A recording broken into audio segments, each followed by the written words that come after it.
Oke, good. Selamat datang kembali di diskusi kita terkait dengan pragmatics ya. Welcome back to our discussion about pragmatics. Nah, hari ini kita akan lanjutkan materi yang sebelumnya ya. Kalau di sebelumnya kita membahas cooperative principles dari teorinya Grice, maka hari ini kita akan membahas sesuatu yang masih ada hubungannya dengan materi sebelumnya, yaitu presupposition. Ya, ini adalah salah satu salah satu konsep yang sangat penting dalam memahami atau mempelajari pragmatics. Nah, pertanyaannya adalah apa itu presupposition? Ya, presupposition, kalau secara teori itu adalah a fundamental concept in pragmatics that refers to the implicit assumptions or belief, ya, merujuk kepada implicit assumptions or belief that underlie the speaker's utterance, yang dia melatar belakangi utterance atau ujaran yang diujarkan oleh seorang pembicara. Yeah. Presuppositions are the underlying meaning that is taken for granted or assumed to be true by the speaker and listeners. Dia merujuk kepada meaning atau asumsi atau anggapan atau pemahaman yang sama-sama dipahami bahwa ketika ada sebuah ujaran, maka ujaran itu merujuk kepada sesuatu yang benar, baik oleh speakernya ataupun oleh listenernya itu tadi. Okay. Nah, sekarang untuk lebih jelasnya kita lanjut saja. Oke, supaya lebih detail lagi dan supaya lebih paham penjelasannya, kita akan masuk kepada 3 jenis presupposition. Ya.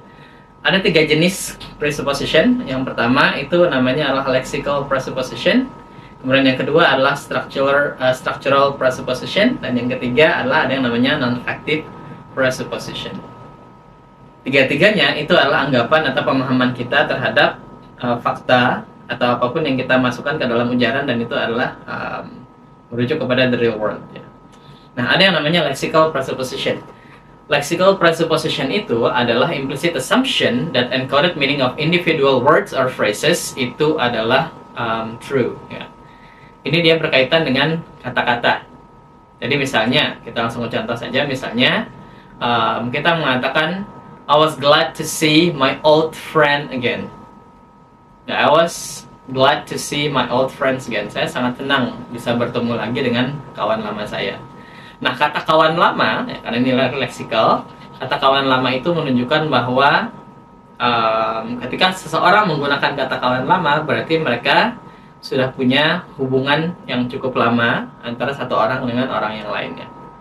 Ya, jadi ketika saya menggunakan kata I was glad to see my old friend again, ya, itu menunjukkan bahwa saya dan pendengar itu punya presuposisi, punya pemahaman yang sama berkaitan dengan kata old friend-nya itu. Ya, kita punya asumsi yang sama, siapa orangnya, ya, dan segala macamnya, siapa orangnya, dan kita juga, saya dan pendengar itu atau lawan bicara saya itu sama-sama memahami bahwa saya mempunyai seorang teman dan itu sudah lama. Oke, itu contohnya di dalam kata old friend. Itu yang namanya lexical presupposition. Jadi kita punya asumsi, punya anggapan terhadap kata yang sama-sama kita pahami antara pembicaranya dengan si pendengar. Nah, yang selanjutnya adalah ada yang namanya structural presupposition. Ini merujuk kepada implicit assumption yang berkaitan dengan utterance, tapi dia masuk ke dalam tidak lagi perkata seperti tadi, tapi sudah dalam bentuk ujarannya secara lengkap. Oke, nah kita contohkan saja. Ketika misalnya saya bilang we need to replace the light bulb. We need to replace the light bulb. Kita perlu mengganti bolam yang itu. Nah, ketika saya mengucapkan itu, saya punya presupposition, dan pendengarnya juga memiliki presupposition yang sama bahwa di tempat kami berada, ya, atau di suatu tempat yang sama-sama kami ketahui, ada yang namanya light bulb atau ada yang bolam, dan bolam itu rusak, ya. Nah, pemahaman atau asumsi ketika saya mengucapkan itu adalah saya yakin bahwa pendengarnya itu tahu atau memiliki pemahaman atau memiliki background knowledge yang sama terkait yang itu. That's it. Jadi ketika saya menghasilkan sebuah ujaran, maka saya punya presupposition, saya punya anggapan yang sama dengan pendengar saya. Anggapannya adalah ketika saya mengatakan we need to replace the bulb, ya, dalam kalimat itu kami mengetahui bahwa ada bolam di satu tempat, entah di ruangan ini atau di ruangan yang sebelahnya, dan itu harus diganti karena kondisinya sudah rusak ya. Dua-duanya itu akan mengetahui the bulb itu, the light bulb itu atau bolamnya itu bolam yang mana. Ya, jadi anggapan kita dan anggapan pendengar terhadap sebuah yang berkaitan dengan sebuah ujaran itu yang namanya presupposition. Ya. Nah, yang selanjutnya itu ada yang namanya non-factive proposition. Kalau yang tadi, yang leksikal dan structural itu, presuppositionnya merujuk kepada anggapan atau pemahaman yang sifatnya itu true. Ya, masih ingat di materi sebelumnya kita bicara masalah truth condition, apakah dia merujuk kepada fakta yang nyata atau tidak ya. Kalau dia nyata, dia disebut sebagai true. Kalau dia tidak nyata, dia disebut sebagai false. Nah, kalau yang leksikal dan structural tadi, dia merujuk kepada utterance yang merujuk kepada true ya, sesuatu yang sifatnya benar ya. Truth conditionnya adalah true. Nah, kalau yang non-factive proposition ini adalah anggapan yang merujuk bukan kepada dia benar atau tidaknya, tapi lebih ke arah keyakinan atau opini si pembicara dan si pendengar. Contoh saja, contoh langsung adalah ketika saya mengatakan I regret eating so much ice cream. I regret eating so much ice cream. Kalau secara struktural kita akan memiliki presupposition bahwa saya makan es krim yang banyak, makanya saya bisa mengucapkan itu. Dan orang yang saya ajak mendengar, yang menjadi pendengar saya juga tahu bahwa saya banyak makan es krim. Anggapannya dari mana? Dari ujaran I regret eating so much ice cream ya. Tapi yang menjadi poinnya adalah kalau kita mau melihat ini sebagai non-factive presupposition, merujuknya adalah pada kata regretnya. Ya. Saya mau menunjukkan ya, saya mau menunjukkan bahwa pendengar ini akan paham bahwa saya sedang mengatakan saya menyesali sesuatu. Ya. Apakah saya makan es krim atau tidak? Tidak penting, yang penting saya menyesali sesuatu. Dan itu tergambar di kalimatnya tadi, I regret eating so much ice cream. Nah, jadi presuppositionnya itu tidak merujuk kepada fakta yang saya makan es krim atau tidak tadi ya. Entah saya makan es krim atau saya bohong, misalnya saya tidak makan es krim. Intinya adalah saya ingin orang itu mendengar atau fokus dan memiliki asumsi yang sama terkait dengan kata I regret eating so much ice cream. That's it ya. Nah, benar atau tidaknya makan es krim tidak penting dalam non-factive presupposition, karena presupposition ini merujuk kepada pemahaman yang sama bahwa I'm expressing my opinion bahwa saya menyesal telah melakukan sesuatunya itu tadi. Oke. Itu ya. Jadi ada 3. Nah, yang pertama ada yang namanya leksikal, lalu ada yang namanya structural, lalu ada yang namanya non-factive. Leksikal ini presuppositionnya merujuk kepada meaning individual dari kata yang kita pakai dalam ujarannya. Lalu structural itu presuppositionnya itu secara penuh dari keseluruhan ujarannya. Lalu yang terakhir adalah non-factive.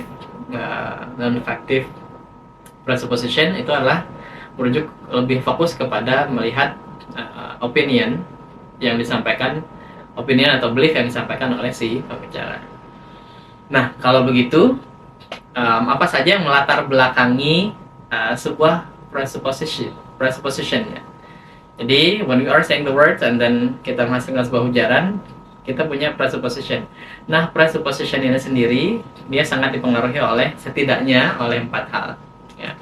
Jadi yang pertama itu adalah ada yang namanya cultural background. Pembicara dan pendengar itu akan memiliki asumsi atau memiliki presupposition yang sama ketika mereka share the same cultural background. Jadi kalau misalnya kita berbicara dengan orang yang punya cultural background yang berbeda, tiba-tiba dengan menggunakan istilah khusus misalnya, no, kita tidak akan punya presupposition yang sama. Ya, jadi ketika kita mau menghasilkan ujaran, maka kita harus meyakini dulu bahwa kita memiliki presupposition yang sama. Dan salah satu yang harus diperhatikan adalah ada yang namanya cultural background. Yang kedua adalah bahasa or language. Jadi orang yang memiliki satu bahasa akan memiliki presupposition yang berbeda dengan orang yang memiliki bahasa yang berbeda. Itu ya. Why? Karena kosakata, pemahaman atau bagaimana cara melihat dunia itu juga kan terbatas atau dibatasi atau sangat dipengaruhi oleh bahasa masing-masing. Nah, yang ketiga itu adalah social context.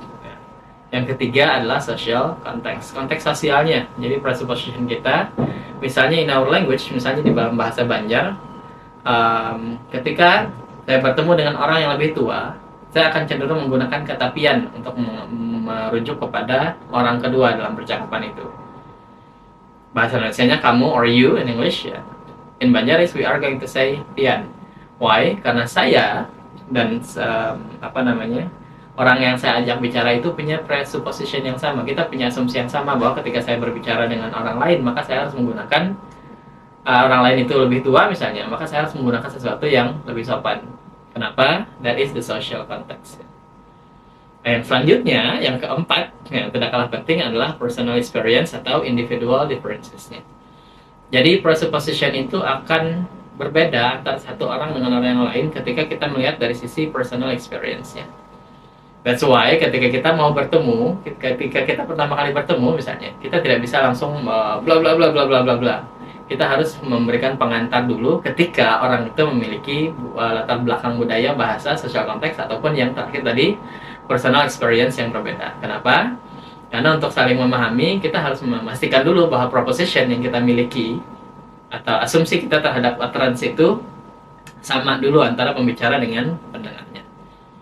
Ya, jadi yang melatar belakangnya atau hal penting yang mempengaruhi pemahaman terhadap asumsi atau presupposition, yang pertama adalah cultural background, yang kedua adalah language, yang ketiga adalah social context, dan keempat adalah personal experience atau individual differences.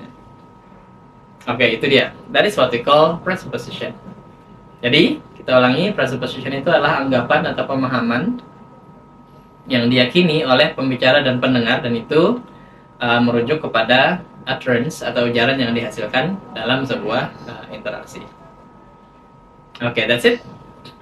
Mudah-mudahan bermanfaat. Itu dulu untuk pembahasan kita hari ini. Kalau ada pertanyaan, silakan contact me directly, bisa hubungi saya langsung, atau bisa silakan di komentar. Oke, so I think that's all. Mudah-mudahan bermanfaat. Sekali lagi, thank you and see you.